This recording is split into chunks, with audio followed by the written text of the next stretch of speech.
Defining SIDS isn't easy, not for us, not for doctors, and not for researchers.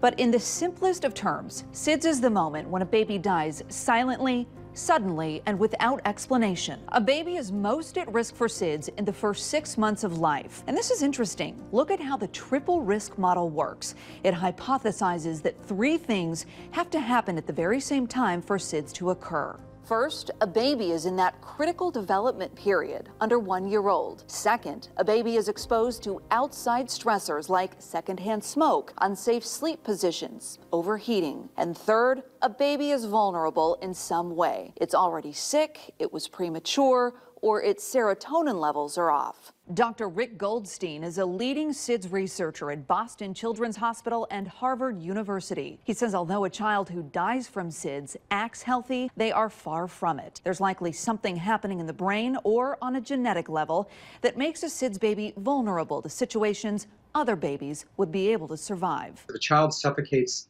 in a crib from a blanket, they've died of suffocation. But what I am saying is that if a child has a blanket that's near them and they're rebreathing, and 99% of the time a child would not have difficulty with it, but that child ends up dying, then that's more like what we think is going on with SIDS. Dr. Rick Goldstein is leading that team of researchers from Harvard University and Boston Children's Hospital. He says about 40% of babies who die from SIDS don't have enough of the chemical serotonin in the part of their brain that controls breathing and heart rate. We take mice and we set them up in chambers and we reduce the amount of oxygen and increase the amount of carbon dioxide in the chamber. And the normal mouse has a very stereotypic set of responses that are the autoresuscitation. Their heart rate goes up, they breathe faster, they arch, they yawn. They do a lot of things that babies would also do in that sort of a situation. But then you take that same mouse and you turn down the serotonin in the brainstem, and they just lay there and die.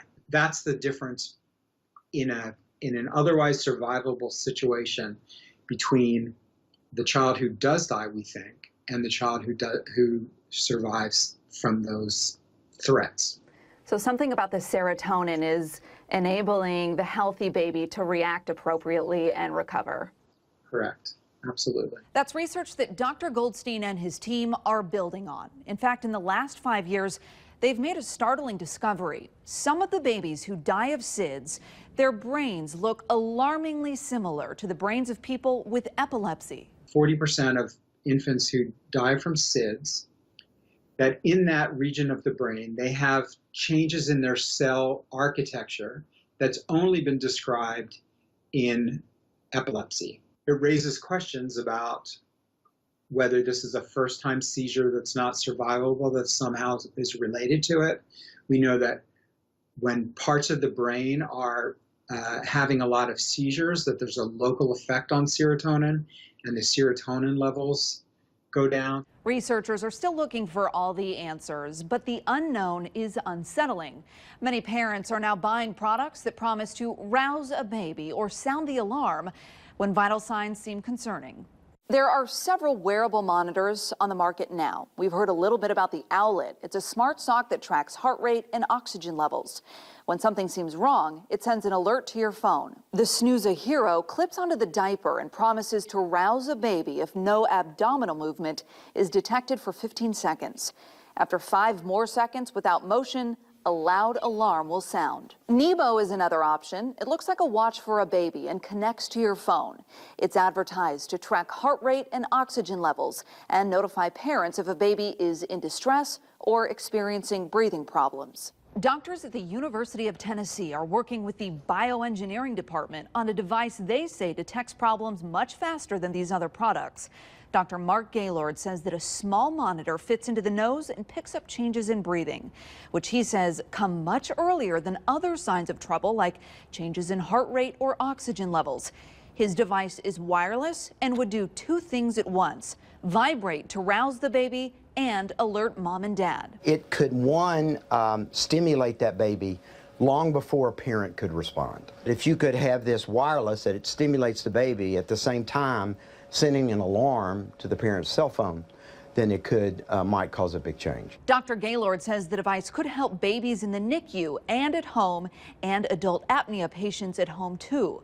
Clinical trials should start in the next year. Those are just a few of the options out there. The ones that are on the market now range in price anywhere from $90 all the way to several $100s. But do they actually work? There is no evidence of a life saved because someone intervened and the alarms went off sooner. He says it is possible for one of these monitors to save a child from something other than SIDS. That's why Knox Blocks gifts the Owlet monitor to at-risk babies born prematurely or with heart conditions. In fact, founder Alicia Palmer says one of those gifts alerted a mother to a heart condition she didn't know about. It's showing that her infant's heart rate was 280 beats per minute. And as a nurse, she's like, that's not possible. So she goes and she gets her stethoscope and she puts it up to his chest, and she said it just sounded like there was a hummingbird. So they actually had to reset his heart rate. It worked. Well, some parents say that these monitors provide a peace of mind. At least I knew when the trouble started. At least I had a chance to try. I always tell people it's not going to prevent, it's not going to save your baby. It does not replace safe sleep practices. All this does is just a mechanism to say my baby's in trouble, and I can do something or try to do something about it. At the end of the day, it's up to you and your pediatrician to decide what's best when it comes to a monitor. If you really want to reduce your risk of SIDS, experts largely agree that safe sleep is your best bet. The Safe Sleep campaign started in the 90s and cut the number of SIDS deaths by 50%. Here are the rules, or the ABCs, of safe sleep. Your baby should sleep alone, on its back, and in a crib. Experts say your baby can share your room, but not your bed. Once they're old enough to roll over, it's okay if they change position during the night. Your baby's crib should be bare. No blankets, no pillows, no bumpers, and no toys. So it's ABC. Alone on their back in a crib. They are alone for every sleep. They're on their back for every sleep, and they are in a crib for every sleep. If a baby can roll from front to back and back to front, then they can assume their position of comfort. Babies do sleep better on their bellies. It's well understood, but it's a deeper sleep. So again, we don't know why children that sleep deep are more prone to die, but they are. A lot of grandparents, even parents of older children, probably thinking, hey, wait a second, these rules totally different from my day. We were taught, sleep on their bellies, and, we had the soft bumpers that went around the crib. We were not sleeping on our backs. We were sleeping on stomachs with stuffed animals all in our cribs as we were children. Everything had flipped. Literally, the baby was to be on its back, and don't put a blanket in there, don't put bumpers around, and those are all choking hazards. Oh yes, they have changed. Oftentimes this can cause conflict between grandparents and parents, or older caregivers and parents. Never assume that your caregiver knows the newest rules, and know that they keep changing for a reason. We have 5 kindergarten classes worth of children dying every year in the state of Tennessee. Then there's got to be more to know. So I would hope that the recommendations are going to change and improve with time. You're probably wondering, no blankets. How am I going to keep my baby warm at night? I know I certainly did. Well, there's an East Tennessee family that has a fix, and they're making deliveries to the maternity ward. It's the middle of the work week during office hours, but Brittany Weaver's day job is taking a back seat as she steers her car towards a delivery that could mean life or death. The thought is, hopefully we can save a life. Each box contains sleep sacks, wearable blankets for newborns. Our first delivery was about 400 sleep sacks. It promotes safe sleep. It's taking the blankets out of the cribs, and that's at least one step, to reduce the risk. Tenova Hospital delivers the donations to new mothers. Just the type of person that Brittany and her husband Ben are hoping to reach. Where do I want to reach them? I want to reach them at the hospital before they take the baby home. Hey! This, though, is far from a random act of kindness. It's a purposeful gesture born from personal pain. This is the day he was born. First moment that we laid eyes on him, he was perfect. Mason Archer Weaver was born on January 6th. 4 months later, I was in a hurry and actually left, and then thought I didn't give him a kiss. And so I came back and I gave him a kiss and sorry. That was the day Mason passed away. We believe that the cause of death was SIDS from what we know. In the months that followed, Brittany turned her pain into prevention. It was extremely therapeutic for her. Using Mason's initials, she created Ma's Cause, raised a lot of money, A $10 donation would go toward a sleep sack for a child. then bought and donated hundreds of sleep sacks.